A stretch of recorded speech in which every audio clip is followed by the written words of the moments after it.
Ya, silakan duduk. Bapak Ibu, Shalom. Iya, bagaimana kabarnya hari ini? Luar biasa karena kita punya Tuhan yang luar biasa. Iya, tema firman Tuhan hari ini adalah ya mengembangkan karunia. Ya, saudara, dalam hidup ini kita diciptakan Tuhan dengan berbagai kelebihan.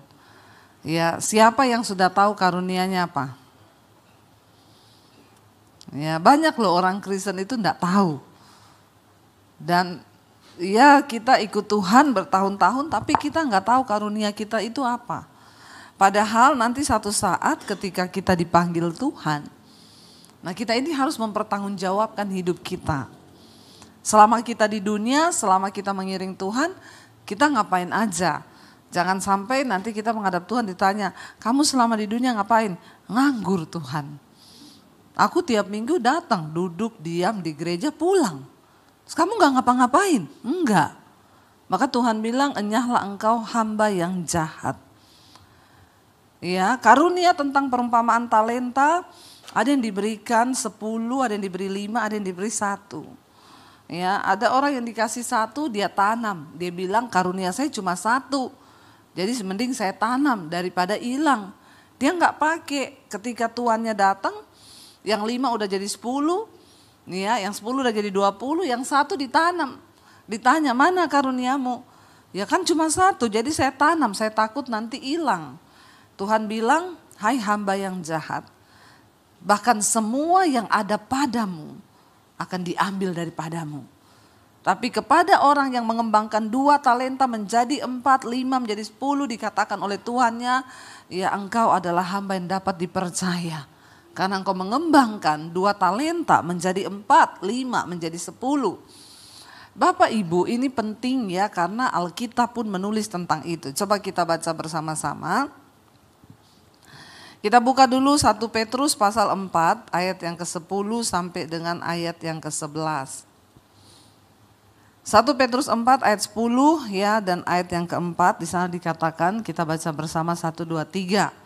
Layanilah seorang akan yang lain sesuai dengan apa? Karunia yang telah diperoleh tiap-tiap orang sebagai pengurus yang baik dari kasih karunia Allah. Ayat 11 di sana dikatakan, jika ada orang yang berbicara, baiklah ia berbicara sebagai orang yang menyampaikan firman Allah. Jika ada orang yang melayani, baiklah ia melakukannya dengan kekuatan yang dianugerahkan Allah. Supaya apa? Supaya Allah dimuliakan. Di sana dikatakan ya, ini teksnya hilang ya, baca Alkitab yuk. Supaya Allah dimuliakan dalam segala sesuatu karena Yesus Kristus ialah yang empunya kemuliaan dan kuasa sampai selama-lamanya. Ya, kenapa kita harus melayani? Cara kita memuliakan Tuhan adalah dengan kita melayani Tuhan sesuai karunia yang diberikan kepada kita. Ya, jadi banyak cara orang itu memuliakan Tuhan Bapak Ibu ya. Banyak cara kita bisa memuliakan Tuhan. Ya, ada orang yang ya dia memuliakan Tuhan lewat apa? Lewat ya seperti saya dipanggil Tuhan untuk menjadi pengkhotbah. Saya memuliakan Tuhan dengan ya saya berkhotbah. Tapi ada orang yang dipanggil Tuhan memuliakan Tuhan, kita punya karunia yang berbeda-beda. Tadi ayat 10 berkata di sana, coba ditayangkan lagi ayat 10, di sana dikatakan, ya coba ditayangkan ayat yang ke-10, baca lagi 1, 2, 3. Layanilah seorang akan yang lain sesuai dengan karunia yang telah diperoleh tiap-tiap orang sebagai pengurus yang baik dari kasih karunia Allah. Jadi kalau kita bicara tentang karunia di sini bukan hanya berbicara di gereja. Ya, kita semua terpanggil menjadi pengurus yang baik dari kasih karunia. Ya, tidak ada seorang pun yang diciptakan tanpa karunia loh di dunia ini. Ya, jadi tidak mungkin Tuhan tuh menciptakan orang itu tanpa karunia. Kita semua diciptakan dengan karunia. Lalu di sana dikatakan layanilah seorang akan yang lain sesuai dengan karunia yang telah diperoleh tiap-tiap orang. Ada orang itu yang suka ya, dia tuh pintar bicara. Ya. Ayat 11 tadi berkata di sana, ada orang yang pintar bicara. Jika ada orang yang memang karunianya apa? Berbicara. Makanya sekarang kan kita tuh anak-anak sekolah tuh sekarang di IG, di TikTok itu ikutilah public speaking. Ya, kenapa ada pelajaran public speaking? Karena tidak semua orang diberi karunia untuk bisa berbicara di depan umum. Ya, ada orang kalau dia bicara, jemaat tidur, ya Pak ya. Ya, kalau saudara tidak punya karunia di dalam berbicara, ya jangan jadi pengkhotbah. Pasti itu jemaat tidur. Ya, bayangkan kalau ada yang khotbah, Shalom saudara. Firman Tuhan hari ini terambil. Tidur enggak saudara? Tidur, ngorok ya. Kasihan saudaranya, kasihan juga orang yang khotbah itu. Karena dia enggak dikasih karunia berbicara. Tapi dia memaksakan diri berbicara. Kenali karunia kita masing-masing. Yang pertama, supaya tujuan dari karunia itu waktu kita pakai itu memuliakan Tuhan. Yang kedua itu cara kita membalas cinta kasih Tuhan. Ya sekarang banyak dibuka public speaking. Orang berbondong-bondong yang kepengen jadi pembicara, seminar atau apa masuk. Tapi saya melihat beberapa orang sudah keluar lulusan public speaking Amerika. Pas pulang, ya saya dulu pernah ada temen dia lulusan luar negeri public speaking. Syuting sama saya. Ya, jadi dikasih tahu sama sutradaranya nanti ngomongnya ini ya, saya nangkep. Oh iya, oke. Ya, waktu disuruh syuting, saya nggak pernah diedit. Begitu, ayo Bu Debbie sekarang, Shalom saudara, kita percaya bahwa gini. Dia ngomong, wah luar biasa, kita nggak perlu edit. Begitu teman saya yang lulusan public speaking, sebelum mulai di syuting udah tanya sama saya, Bu catetin dong nanti saya ngomong apa. Catetin, saya catetin nih dia hafal ya, sebelum mulai syuting 1 jam dia sudah hafal. Jadi saudara-saudara gini, dia udah latihan. Begitu syuting belepotan, aduh apa ya tadi ya, nggak jadi. Padahal udah lulusan public speaking, tapi kenapa dia nggak bisa? Karena memang bukan karunianya berbicara. Biar kau mau lulus dapat sarjana dari luar negeri, tapi kalau itu bukan karuniamu, maka jangan dipaksakan. Ya, saya mendengar ada beberapa pengkhotbah, mereka kalau persiapan khotbah 3 bulan. Satu khotbah dipersiapkan 3 bulan. Aduh, kalau dia khotbah kayak saya sehari 3-4 kali, hari ini saya khotbah 5 kali. Terus dia persiapannya 3 bulan satu khotbah, maka kalau dia 5 kali khotbah, dia harus mempersiapkan diri berapa bulan? 1 tahun 5 khotbah. Ya kenapa itu bisa terjadi? Ya dia stres, yang dengar lebih stres. Kasihan kan dua-duanya, segala sesuatu yang tidak berjalan sesuai dengan karunia itu kacau. Kenapa Tuhan menciptakan manusia dengan karunia supaya kalau engkau berfungsi sesuai karuniamu tuh enak. Amin. Ya jangan memaksa ya. Kalau ada teman saya bilang, saya tuh Bu kalau khotbah 3 bulan saya persiapan. Istri gak boleh masuk kamar, anak gak boleh ganggu 3 bulan. Saya bilang, Pak kamu salah panggilan. Kasihan istrimu, kasihan anakmu. Kau persiapan, marah-marah 3 bulan. Ya apakah Tuhan itu melakukan seperti itu? Enggak loh Pak. Dan saya yakin kalau kau khotbah, jemaat pusing. Jadi lebih baik jangan jadi pengkhotbah kalau kau 1 kali khotbah 3 bulan persiapannya. Tuhan beri kita karunia yang berbeda. Suami saya saudara, dia tuh kalau nasihatin orang, itu orang bisa masuk loh. Dan itu bisa lama ngobrol. Tapi suami saya suruh khotbah begini. Dia bilang gak ada yang lain say. Aku kalau suruh main piano, kamu mau nyanyi lagu apa aja hari itu, saya baru belajar langsung bisa. Tapi khotbah dia enggak bisa. Jadi biar dipaksakan seperti apapun, ya gimana ya. Dulu pernah dia di jadwal khotbah, saya datang sama anak-anak dukung dia. Ya selesai dia tanya sama anak-anak saya, gimana tadi khotbah papi? Anak saya bilang, aku kebelet dengar papi khotbah. Terus dia tanya, kenapa kamu kebelet? Ya nahan takut, kok aku yang jadi gemeteran papi yang khotbah, karena kayak aku yang mikir gini, abis ini papi ngomong apa ya? Abis ini papi ngomong apa ya? Kan kasihan saudara kalau sampai yang dengar juga ikut mikir toh. Jadi dikatakan di situ, nah ketika kita tahu kita punya karunia berbicara, misalnya tadi dikatakan di sana apa ayat yang ke-11, jika seseorang memiliki karunia untuk berbicara, maka hendaklah dia menjadi seseorang yang berbicara untuk menyampaikan firman Tuhan. Ya. Di sana dikatakan supaya Tuhan itu dimuliakan. Kita baca lagi yuk ya di dalam 1 Korintus pasal yang ke-12 ya. Kita lihat mulai ayat yang pertama. 1 Korintus pasal yang ke-12 mulai ayat yang pertama. Kita baca bersama 1, 2, 3. Sekarang tentang karunia-karunia roh. Aku mau saudara-saudara supaya kamu mengetahui kebenarannya. Ayat yang berikutnya. Kamu tahu bahwa pada waktu kamu masih belum mengenal Allah, kamu tanpa berpikir ditarik kepada berhala-berhala yang bisu. Ayat yang berikutnya, karena itu aku mau meyakinkan kamu bahwa tidak ada seorang pun yang berkata-kata oleh Roh Allah dapat berkata terkutuklah Yesus, dan tidak ada seorang pun yang dapat mengaku Yesus adalah Tuhan selain oleh Roh Kudus. Syarat pertama untuk kita melayani Tuhan, tentunya kita harus dipenuhi Roh Kudus ya. Orang yang dipenuhi Roh Kudus itu dia menyebut Yesus adalah Tuhan. Jadi kalau ada yang bilang Yesus bukan Tuhan, itu sesat. Ya, Yesus adalah Tuhan, Yesus adalah juru selamat. Lalu dikatakan di sana ayat yang berikutnya, coba kita lihat firman-Nya biar terus ada di sana ya.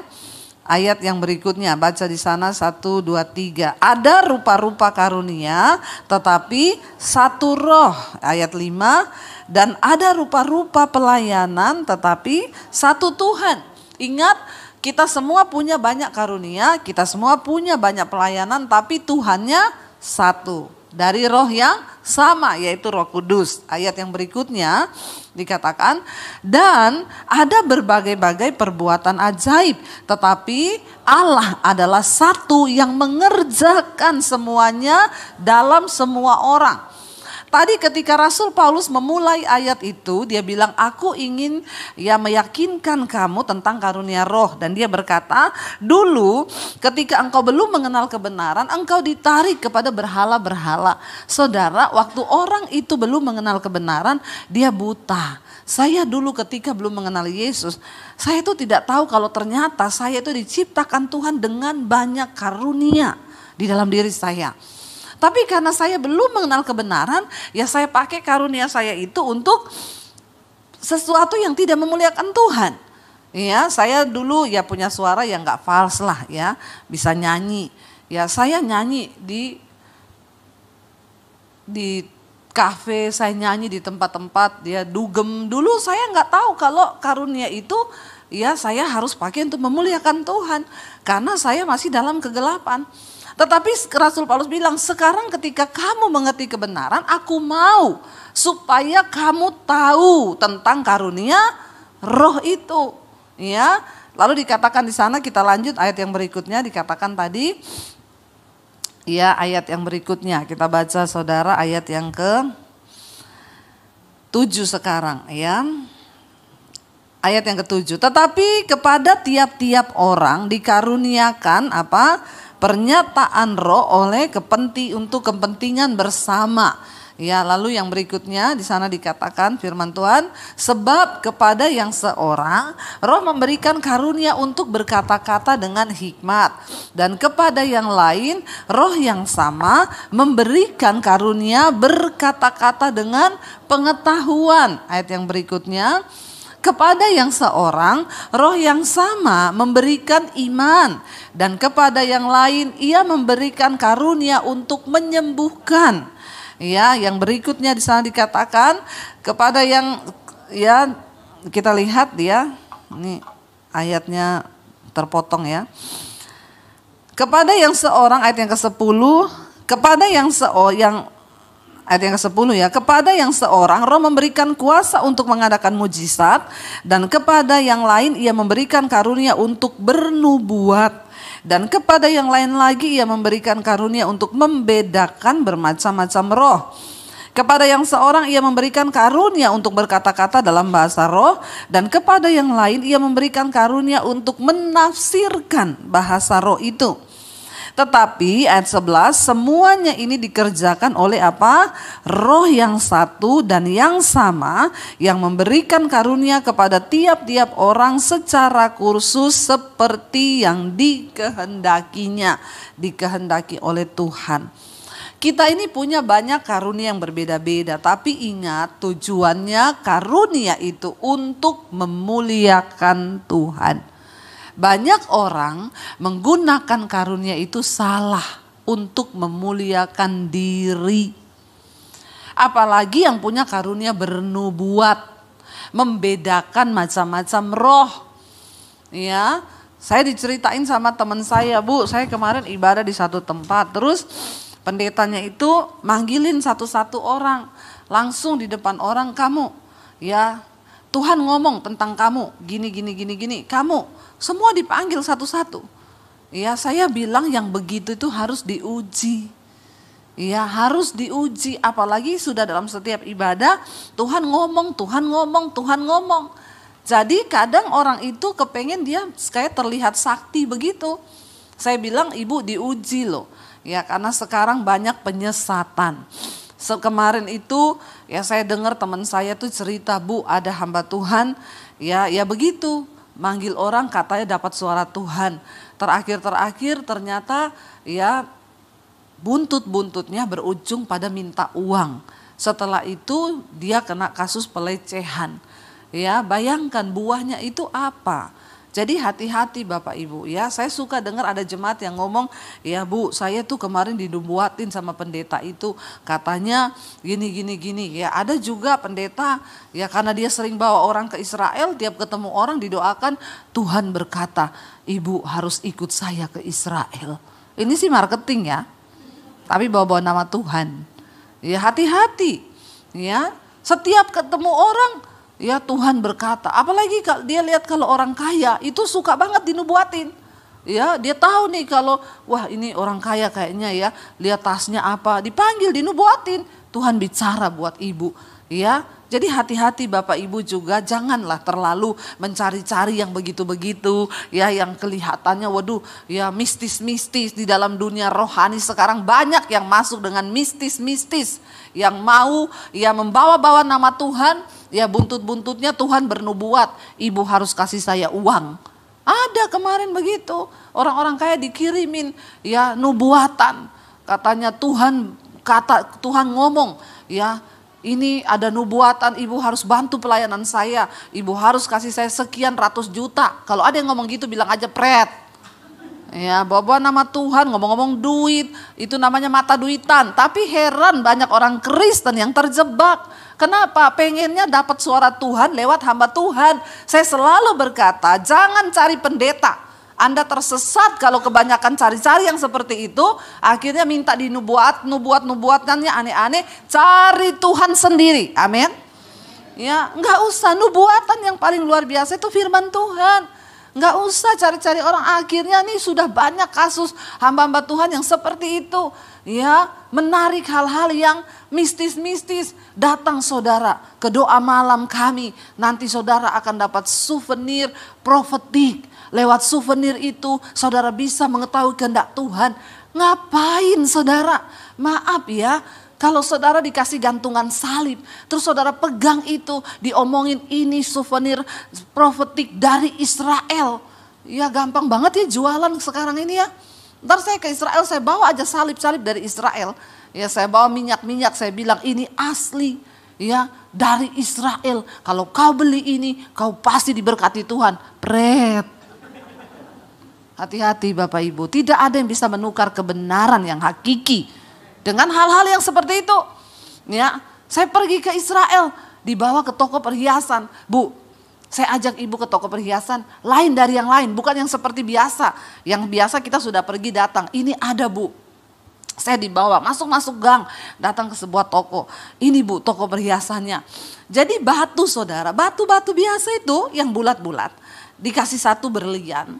Ya, itu dijual harganya 300 juta, ya 150 juta.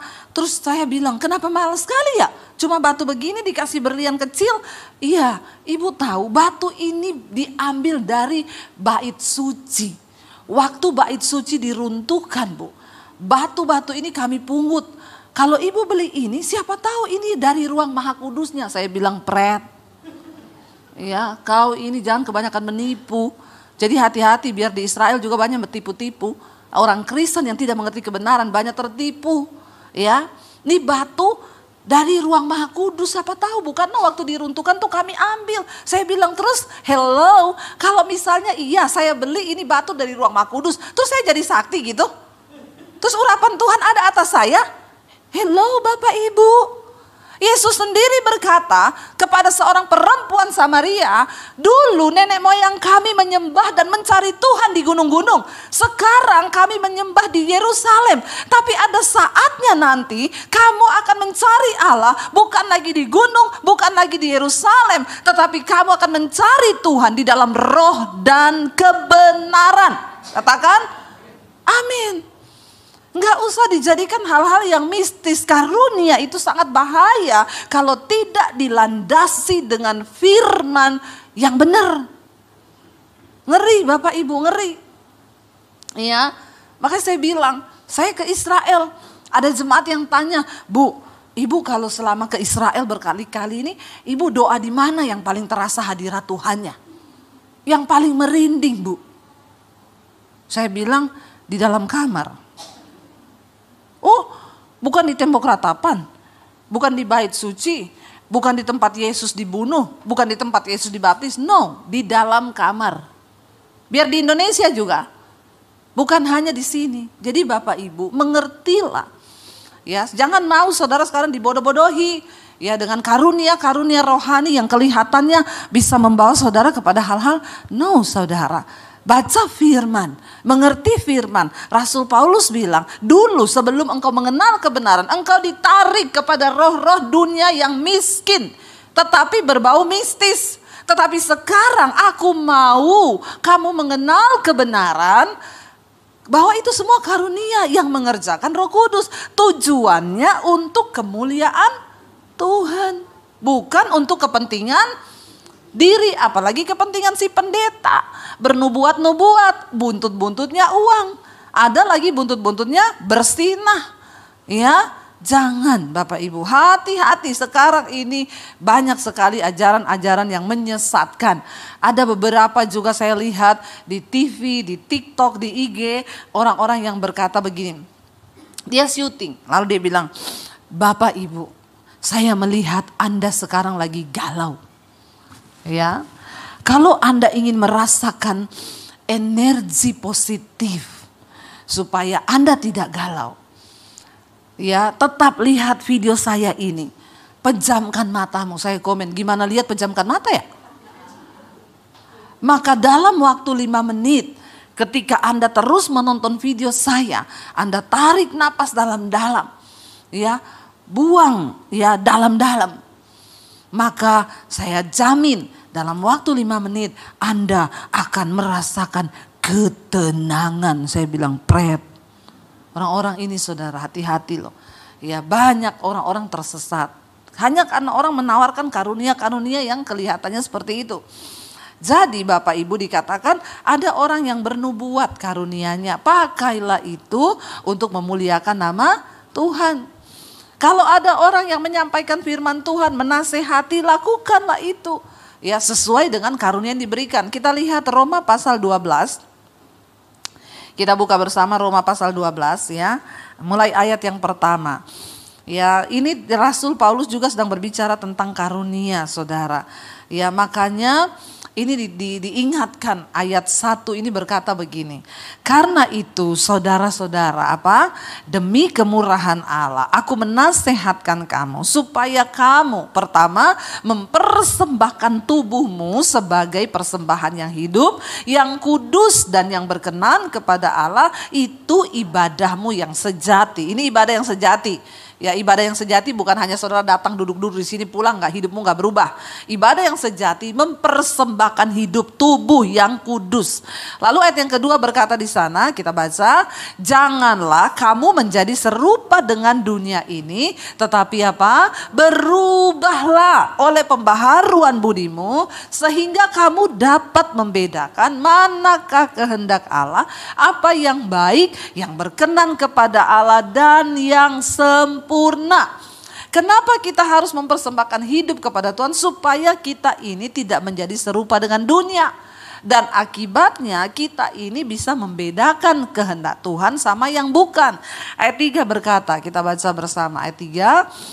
Berdasarkan kasih karunia yang dianugerahkan kepadaku, aku berkata kepada setiap orang di antara kamu, janganlah kamu memikirkan hal-hal yang lebih tinggi daripada yang patut kamu pikirkan. Tetapi hendaklah kamu berpikir begitu rupa sehingga kamu menguasai diri menurut ukuran iman yang dikaruniakan Allah kepada kamu masing-masing. Jadi gini Bapak Ibu, jangan terlalu memikirkan hal-hal yang lebih tinggi daripada apa yang patut. Pengen sakti, pengen punya karunia. Saya punya teman hamba Tuhan, ya dia bilang, saya punya satu kerinduan yang sampai hari ini belum terwujud, saya pengen membangkitkan orang mati. Terus saya bilang, terus buat apa? Kalau kamu pengen membangkitkan orang mati, terus buat apa? Ya enggak, pengen aja gitu. Saya bilang itu bukan dari Tuhan loh, itu ambisimu. Dan kalau kau terus berdoa puasa supaya kau bisa membangkitkan orang mati, padahal Tuhan enggak kasih karunia itu kepadamu, kau stres, bahkan bisa jadi sesat. Akhirnya terlalu memikirkan hal-hal yang menurut ukuran iman tidak masuk kepada dia. Orang membangkitkan orang mati itu karunia dari Tuhan. Ya, saya lebih suka membangkitkan orang yang mati rohaninya daripada bangkitkan orang yang mati fisik. Ngapain? Ya, saya bilang lebih baik kamu bangkitkan orang yang mati rohani daripada kamu bangkitkan orang yang mati secara fisik. Buat apa? Ya, kalau sudah waktunya mati, pasti buat jago-jagoan supaya pada akhirnya, pendeta sakti loh bisa bangkitkan orang dari kematian. Itu terlalu tinggi pikirannya. Lalu kita lihat ayat yang selanjutnya berkata apa Bapak Ibu? Jadi ingat ya, kita ini punya takaran iman masing-masing. Jangan melampaui. Sebab sama seperti pada satu tubuh kita mempunyai banyak anggota, tetapi tidak semua anggota itu mempunyai tugas yang sama. Kalau kamu nggak diberi karunia membangkitkan orang mati, ya ndak usah orang lain diberi. Kamu nggak usah pengen sama orang itu. Ya, saya diberikan karunia untuk berkhotbah. Ya saudara jangan, Bu Debbie bisa khotbah, saya juga bisa. Enggak semua orang bisa seperti itu. Orang teman saya aja ngomong sama saya, pendeta, aduh saya tuh mau niru Bu Debbie khotbah ya di mimbar. Saya mau ngomong pret tuh mulut saya gak bisa kebuka loh. Saya bilang ya memang gak bisa Pak. Kenapa ya Bu? Ibu tuh enak aja loh ngomong pret. Saya bilang ya itu pun juga kan gak bisa, satu orang dengan yang lain tuh gak bisa. Dia saya bilang, kayak suami saya mau ngomong pret, dia orang Solo, saya ini lahir di Sulawesi. Ya memang kita biasa ngomong ceplas-ceplos apa adanya. Ya tapi tidak semua orang sama. Dikatakan ingat loh, kamu itu tidak usah menjadi kepengen sama seperti orang lain, karena kita ini mempunyai banyak anggota, tetapi kita semua anggota itu mempunyai tugas yang beda-beda. Dan tugasnya itu juga ya bukan dikatakan pada satu tubuh kita punya banyak anggota, tapi tugasnya itu tugas yang satu dan tidak harus sama. Kita lihat ayat yang kelima dikatakan di sana. Ayat yang kelima, demikian juga kita walaupun banyak adalah satu tubuh dalam Kristus, tetapi kita masing-masing adalah anggota yang seorang terhadap yang lain. Bagi tubuh Kristus gereja tidak boleh bermusuhan. Walaupun merek gerejanya berbeda, tapi kita ini satu dalam Kristus. Ya, jangan pandang tuh, gereja ini seperti ini. Enggak. Ya Tuhan tidak melihat merek gereja, Tuhan melihat karakter Kristus dalam hidupmu. Ayat yang berikutnya dikatakan di sana. Kita baca bersama ayat yang berikutnya. Ya, ini kalau bisa firmannya biar tetap di situ aja ya. Kalau bisa naikin yang ke ayat berikutnya. Jadi saya nggak usah menunggu ya. Demi ayat yang ke-6 ya dikatakan, demikianlah kita mempunyai apa? Karunia yang berlain-lainan menurut kasih karunia yang dianugerahkan kepada kita. Jika karunia itu untuk bernubuat, baiklah kita melakukannya sesuai dengan iman kita. Ayat yang berikutnya 7, jika karunia untuk melayani, baiklah kita melayani. Jika karunia untuk mengajar, baiklah kita juga mengajar. Ayat yang ke-8, jika karunia untuk menasehati, baiklah kita menasehati. Siapa yang membagi-bagikan sesuatu, hendaklah ia melakukannya dengan hati yang ikhlas. Siapa yang memberi pimpinan, hendaklah ia melakukannya dengan rajin. Siapa yang menunjukkan kemurahan, hendaklah ia melakukannya dengan sukacita. Ya, hendaklah kasih itu jangan pura-pura, jauhilah yang jahat dan lakukanlah yang baik. Bapak Ibu, dikatakan karunia itu beda-beda. Ada orang yang dikasih karunia melayani. Saya ini saudara, ya kadang ada keluarga datang, ya suami saya keluarganya datang dari Solo. Dulu pernah 20 orang. Saya tuh di dapur masak sehari-harian. Ya, suami saya bilang, "Say, kamu tuh enggak capek toh. Kenapa kamu gak beli aja makanan?" Aku bilang saya seneng. Saya seneng kalau saya masak, orang makan dan ngomong enak ya. Capeknya itu terbayarkan, itu karunia melayani. Kalau orang gak punya karunia itu saudara suruh, maka dia kupas bawang sambil bersungut terus mukanya ya ketekuk. Kenapa? Karena memang bukan karunianya melayani. Ada orang-orang yang dia seneng, saya seneng saudara, sampai akhirnya begitu mereka pulang ke Solo, ya saya sih teler saya. Suami saya marah-marah, itu kan akhirnya jadi kecapean sendiri, lagian sih masak. Saya kepengen mereka datang, mereka makan masakan yang mereka gak pernah makan. Saya bilang, ya ini kan makanan menu saya. Dan semua tuh ngomong, ih enak banget ya, ajarin dong gini, bikinnya ini saya seneng. Ya. Kalau kita melakukan segala sesuatu, hendaklah kita melakukannya dengan hati yang tulus, ikhlas. Ya, kalau nggak tulus, jangan. Itu bukan karunia, engkau memaksakan. Ya, kalau ada orang yang punya karunia menasehati, baiklah dia menasehati. Ya, jadi lakukan itu dengan hati yang tulus, ikhlas. Bapak Ibu, hari ini, ayo kenali karuniamu itu apa. Jangan sampai nanti kita mati. Kita sudah mati, ya sampai kita mati kita tidak sadar dan kita nggak tahu apa karunia kita, ya apakah kita ini ada orang yang diberi banyak dan karena dia setia ditambahin Tuhan terus, ya orang-orang itu ngomong Bu Dewi itu multi talent ya, banyak ya karunianya. Saya bisa nyanyi, saya bisa bikin lagu. Suami saya pemusik tapi dia nggak bisa cipta lagu. Ya, saya nggak bisa, saya ya bisa musik main gitar ya, walaupun hanya kuncinya E beat G A D. Tapi lumayan buat konsumsi sendiri.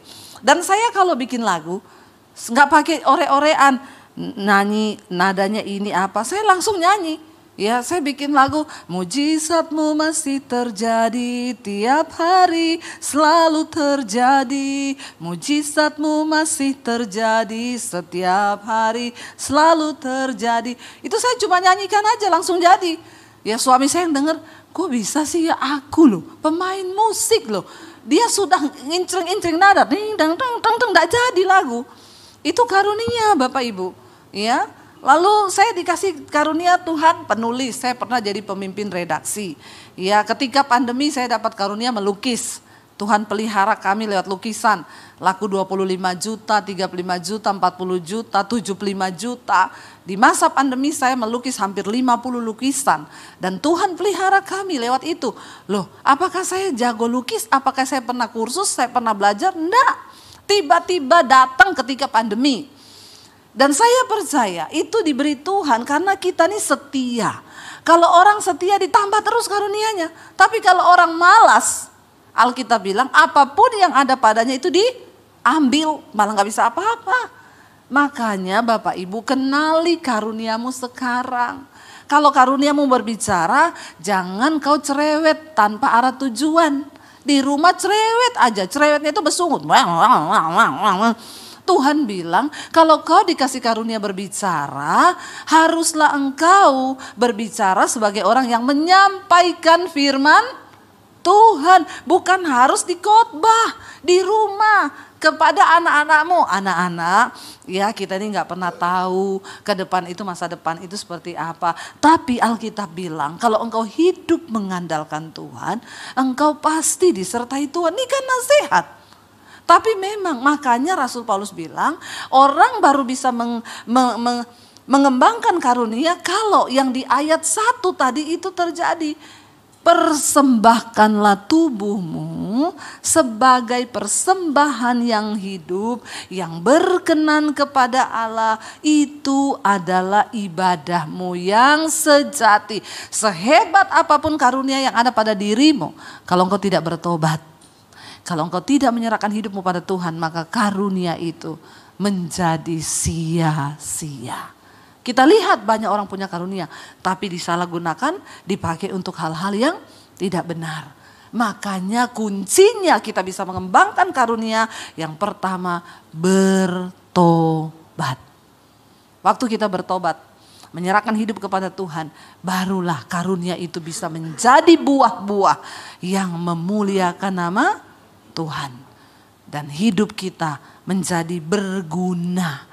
Saudara, jangan sampai kita mati, kita tidak berguna. Gajah mati meninggalkan apa? Harimau mati meninggalkan? Kita mati tinggalin apa? Utang. Bertobat. Biarlah kita mati meninggalkan kenangan karena kita sudah mengembangkan karunia kita. Sehingga orang ingat, oh yang itu ya, aduh dia selama hidup melayani terus loh. Saya tuh kalau ketemu dia, ya ada orang tuh dikasih karunia memberi, suka memberi. Ya, ada orang walaupun dia kaya raya pelit dia. Ya, tidak dikembang-kembangkan karunianya, tambah pelit lagi. Ya, jangan sampai kita mati meninggalkan nama yang busuk. Sampai orang bilang, akhirnya mati juga dia. Kenapa enggak dari dulu ya matinya? Jangan Bapak Ibu. Biarlah kalau kita mati, ya, saya bilang sama anak-anak saya, Dek, kalau mami mati, mami bersyukur. Bahkan khotbah-khotbah mami di YouTube masih bisa memberkati orang yang hidup. Mereka masih bisa mendengarkan. Kalian masih bisa dengar nasihat-nasihat mami lewat firman Tuhan. Biarlah hidupmu itu menjadi berarti. Makanya anak saya kemarin kerja di Starbucks. Mami jangan marah sama saya ya. Kenapa? Aku daftar jadi pelayan di Starbucks. Jadi pegawai. Saya bilang, yakin kamu cuci piring loh nak. Nyapu loh, ngepel. Nggak apa-apa. Aku mau kok. Ya silakan kalau kamu mau. Iya, daripada waktu kuliahku itu aku kalau nggak kuliah ngafe bikin habis duit, mending aku kalau nggak kuliah aku kerja karena jadwalnya bisa diatur sesuai jadwal kuliah. Ya silakan. Ya. Lalu saya datang ke tempatnya dia bekerja, saudara. Ya kasihan pas saya datang dia lagi bersihin meja, ambil sampah, ya ngangkati bekas piring, dia cuci piring, dia nyapu, dia ngepel. Hati saya itu nangis. Ya, jam 1 malam saya mau tidur, saya bilang sama suami saya WA dia, Dek, kamu lagi ngapain? Jam 1 malam, masih closing mam, dia foto ada piring kotor, masih setumpuk yang harus dia cuci. Saya nangis, saya bilang sama suami saya, kita masa tidur dia cuci piring, kasihan ya anak kita ya nak. Ya suami saya kalau saya gitu dia gini, enggak apa-apa say, biar dia belajar. Tapi besok malamnya dia yang WA anak saya, Dek, jam 1:30 udah tidur belum? Udah pulang belum? Belum, aku lagi ini pap masih ngangkat sampah, masih bersihin ini. Kata suami saya gini, aduh gajinya berapa sih? Bilang dia nggak usah lah kerjalah, pulang aja. Saya bilang kamu kemarin ngomong sama saya biarin. Sekarang kamu yang ngomong suruh pulang. Biarin aja, dia biar dibentuk sama Tuhan. Lalu saya pikir dia kapok, udah 2 minggu dia kerja. Saya bilang, Dek kamu pasti capek ya.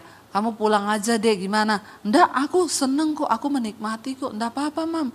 Ya, aku kerja 9 jam sampai jam 1, jam setengah 2 pagi, dapatnya 200 lebih sekian. Mam, cari uang itu susah ya Mam ya. Saya selama ini minta uang 250.000 buat ngopi, buat ngafe, buat pedicure, manicure. Ternyata nyari uang segitu harus dibayar dengan 9 jam. Aku cuci piring, aku bersih-bersih. Nah iya, kamu udah rasa sekarang? Iya Mam, aku sekarang jadi mikir mau beli apa-apa. Bagus, saya bilang.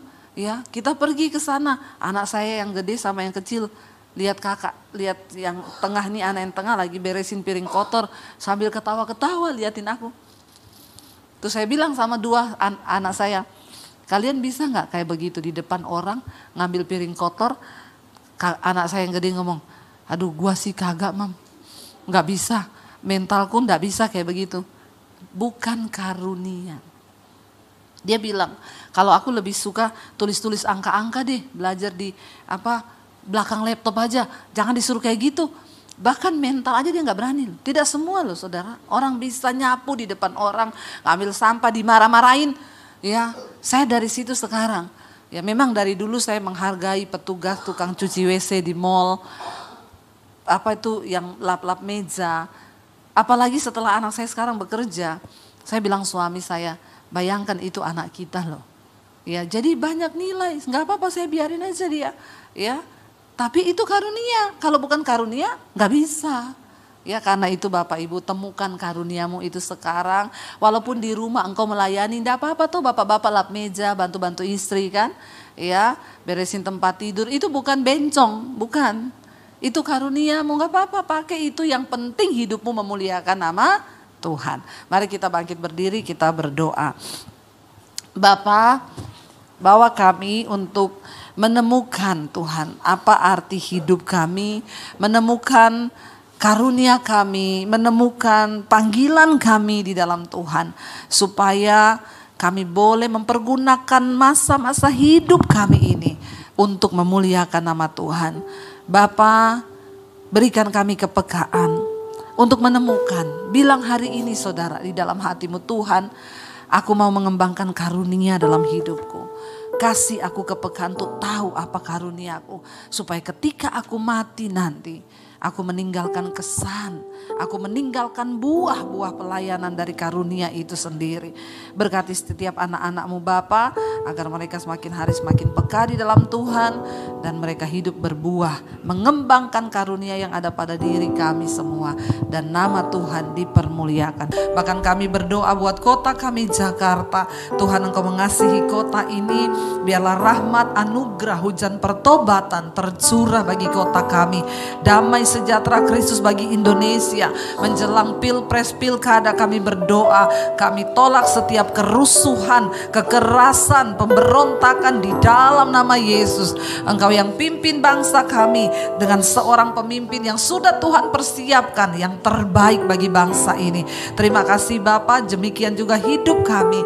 Biarlah kami memenuhi setiap tugas panggilan untuk mengembangkan karunia dalam hidup kami, sehingga kami boleh memuliakan nama Tuhan. Mari buka hati dan tanganmu Bapak Ibu, terimalah kiranya berkat, rahmat, anugerah, cinta kasih Tuhan Yesus Kristus turun atas hidup kita mulai hari ini, bahkan sampai kali yang kedua Tuhan Yesus datang kembali menjemput setiap kita. Nama kita tercatat di dalam kitab kehidupan. Dalam nama Yesus yang percaya diberkati Tuhan, katakan bersama, amin, amin.